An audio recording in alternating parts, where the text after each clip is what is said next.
வணக்கம், இது ரத்னம் கிச்சன். நான் உங்கள் கரண். இன்றைக்கு ஒரு ஃப்ரெஞ்சு சாப்பாடு, ஆனால் கொஞ்சம் உரைப்பு போட்டு எங்களோட முறையில் எங்களுக்கு கொஞ்சம் உரைப்பு தேவைதானே. அப்போ அதுக்கு எங்களோட தோட்டத்து உருளைக்கிழங்கு, தோட்டத்துலேருந்து கொண்டு வந்த வெங்காயத்தாள், அதோட 5 முட்டை, 3 தக்காளி பழம், உருளைக்கிழங்கு ஒரு 800 கிராம் வரும். மற்றது தனி மிளகாத்தூள், மிளகு சீரகத்தூள், உப்பு, இஞ்சி பூண்டு அரைச்ச விழுது. வாங்கோ இப்போ எப்படி செய்யறன்றதை காமிக்கிறோம், பார்க்கலாம். இதோட இந்த பால், இந்த கெட்டியான பால், அதை விட்டு செய்ய போறாங்க. வாங்கோ எப்படி செய்யறன்னு பார்ப்போம். இப்போ பார்த்தீங்கன்னா இந்த உருளைக்கிழங்கு எல்லாம் கழுவி சுத்தமாக வச்சுருக்கு. இதை இந்த மாதிரி ரவுண்டாக சின்னதாக வெட்டி எடுப்போம். எல்லா உருளைக்கிழங்கையும் பார்த்தீங்கன்னா உருளைக்கிழங்கு இந்த மாதிரி ரவுண்டாக வெட்டி எடுத்துட்டாங்க, இந்த சைஸில். இப்போ இதை எடுத்து ஒரு பாத்திரத்தில் போட்டுட்டு தக்காளி பழத்தை வெட்டுவோம்.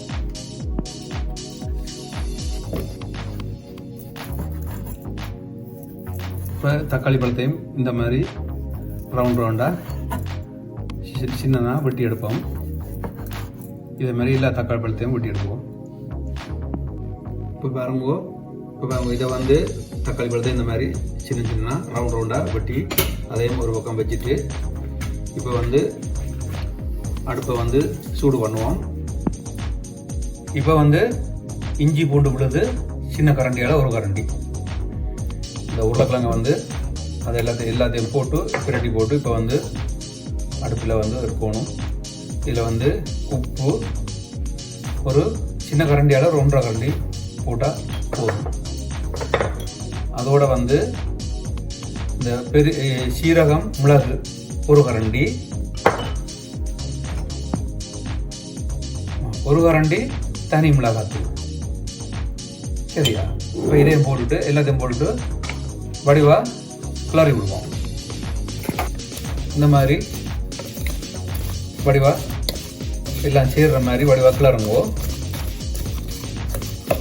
கிளறி போட்டு இப்போ அடுப்பில் இனி இதை அப்படியே பொரியிற மாதிரி பொரிச்சு எடுக்கணும். வாங்க அதையும் பார்ப்போம். இந்த ஒலிவ் ஆயில் விட்டு தான் செய்ய போகிறோம். நீங்கள் ஒலிவ் ஆயில் இல்லைன்னு சொன்னால் மற்ற சாப்பாட்டு ஆயில் விடலாம். நாங்கள் ஒலிவ் ஆயில் விட்டு செய்கிறோம். ஒலிவ் ஆயிலை விட்டுட்டு வடிவா கொஞ்சம் சூடு வரட்டும். இப்போ எண்ணெய் கொதிச்சிருச்சு. அடுப்பை கொஞ்சம் கூட்டி விட்டு எண்ணெய் கொதிச்சோடனே அடுப்பை குறைச்சி விடுவோம் ஒரு மிதமான சூட்டில். இப்போ இதில் உருளைக்கிழங்கு எல்லாம் பிரட்டி வச்ச உருளைக்கிழங்கு இது எல்லாத்தையும் போடுவோம். இது சுலபமான வேலை, கண்ண நேரம் பிடிக்காது, ஆனால் ருசியாக இருக்கும், சுவையாக இருக்கும். இந்த மாதிரி போட்டுட்டு ஒரு கொஞ்ச நேரத்துக்கு ஒருக்கா கிளறி கொண்டு வாங்குவோம். இப்போ இதை கிடைக்கிட கிளறி விடுவோம். அப்போ தான் இந்த உருளைக்கிழங்கு 2 பக்கமும் வடிவாக வெந்து வரும். இது பொரியிற மாதிரி வராது, ஒரு முக்கால் பதம் வெந்த மாதிரி இருக்கும். சரியா? அடிக்கடி இந்த மாதிரி கொஞ்சம் கொஞ்சம் பிரட்டி விடுங்க, ஒரு 2 நிமிஷத்துக்கு ஒருக்கா. இப்போ இந்த வெங்காயத்தாளை இப்படி சின்ன சின்ன வெட்டி எடுங்கோ.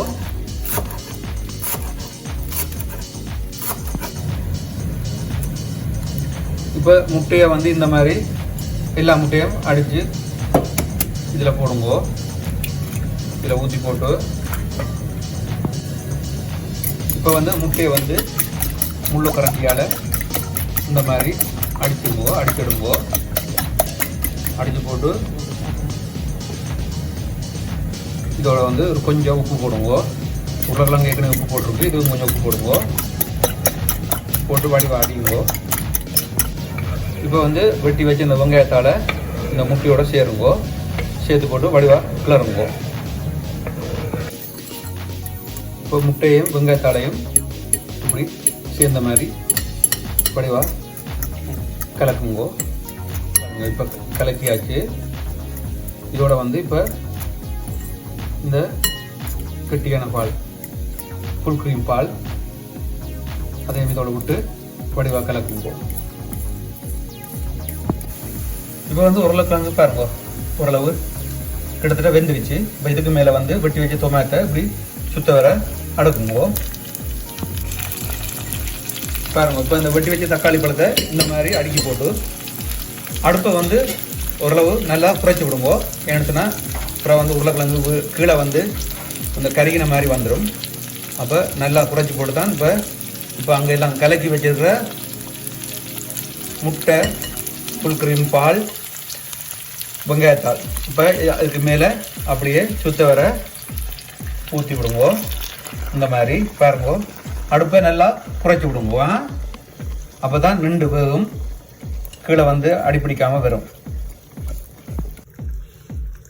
இப்போ பாருங்க இப்போ இந்த சுத்த வர இந்த மாதிரி பரவி போட்டு இப்போ வந்து இதை மூடி விடணும். அடுப்பை நல்லா குறைச்சி விடுங்க. குறைச்சி போட்டு இப்போ மூடியால் மூடி விடுவோம். இப்போ வந்து மூடியை மூடி விடுங்க. மெதுவாக உள்ள வேகும், நிதானமாக வேகட்டும். அப்புறம் நான் எத்தனை நிமிஷம் இது வெந்தால் உங்களுக்கு சரியாக இருக்கும்ன்றதை அப்புறம் சொல்கிறேன். இப்போ பார்த்தீங்கன்னு சொன்னால் 15 நிமிஷம் இங்கே பாருங்க எல்லாம் வெந்து அழகாக வந்துடுச்சு. 15 நிமிஷம், அதாவது எங்களுடைய கரண்ட் அடுப்பு அது அந்த மொத்தம் 6, அதில் வந்து 3ல் விட்டு 15 நிமிஷம். இங்கே பாருங்க நல்லா அழகாக வந்திருக்கு. இப்போ மற்ற பக்கம் திருப்பி விடுவோம். திருப்பி போட்டு காமிக்கிறோம். இப்போ வந்து இப்படி ஒரு பிளேட்டை வச்சு அப்படியே திருப்பி மற்ற பக்கம் எடுப்போம். இப்போ பாருங்க மற்ற பக்கம் திருப்பியாச்சு. இந்த மாதிரி வந்திருக்கு. இனி இதை வந்து மறுபடியும் ஒரு 5 நிமிஷம் மற்ற பக்கம் போட போகிறோம். இப்போ மற்ற பக்கம் திருப்பி விட்டாச்சு. திருப்பி ஒரு 5 நிமிஷம் அடுப்பை நல்லா குறைச்சி போட்டு இந்த மாதிரி விடுங்கோ. மூட தேவையில்லை. அருமையான சாப்பாடு ரெடி ஆயிடுச்சு. இப்போ எடுத்து போட்டு என்ன மாதிரிட்டு காமிக்கிறோம். ஓகே, இது வந்து உருளைக்கிழங்கு பாருங்க. இந்த பக்கம் வந்து நல்ல முறுமுறன்னு இருக்கும், மற்ற பக்கம் நல்ல சொப்டாக இருக்கும். பிறகு விட்டைக்கெல்லாம் காமிப்போம். ஓகேயா, இப்போ பார்த்தீங்கன்னு சொன்னால் 5 நிமிஷமாக ஆச்சு. இனி எடுக்கலாம். இது வந்து மேலே இந்த சீஸ் வந்து தூவி விடுறோம். இது வந்து நீங்கள் சீஸ் போடுறனா போடலாம், போடாமல் சாப்பிடலாம். இதை சீஸை கொஞ்சம் தூவினா பிள்ளைகள் கொஞ்சம் விரும்பி சாப்பிடுவேன், அதனால் நான் தூவுறேன். மற்றபடி சீஸ் இல்லாமல் சாப்பிடலாம். அவ்வளோ சூப்பராக வந்திருக்கு. வாசம் மூக்க துளைக்குது. அதுக்கு மேலே கொஞ்சம் மல்லியில் தூவி விடுவோம்.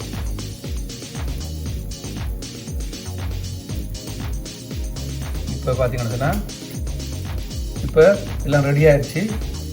இதை வந்து ஒரு பிளேட்டுக்கு மாற்றுவோமா. இப்போ பார்த்தீங்கன்னு சொன்னால் உருளைக்கிழங்கு கேக்கு, உரைப்பான கேக்கு. இது வந்து ஒரு பிரெஞ்சு அம்மம்மா சொல்லி கொடுத்தது. அதை வந்து எனது மனைவி இன்றைக்கு செய்து காமிச்சிருக்காங்க. அருமையாக வந்துருக்குது, நல்ல வாசமாகவும் இருக்குது. நாங்கள் இதை இன்றைக்கு சாப்பிட்டு பார்க்க போகிறோம். பாருங்க, இதை வெட்டி என்ன மாதிரி காமிக்கிறோம்.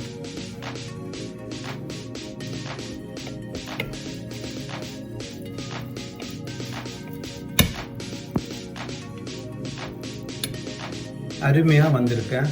உண்மையிலேயே சூப்பராக இருக்குது. சரியா, பாருங்கோ நல்லா செய்திருக்காங்க. இன்றைக்கு எங்களோட அருமையான ஒரு சாப்பாடு வித்தியாசமாக இருக்கும், உரைப்பாகவும் இருக்கும். உங்களுக்கும் பிடிக்கும்னு நினைக்கிறேன். பிடிச்சிருந்தா லைக் பண்ணுங்க, ஷேர் பண்ணுங்க, சப்ஸ்கிரைப் பண்ணுங்க. மீண்டும் இன்னொரு வீடியோவில் சந்திப்போம்.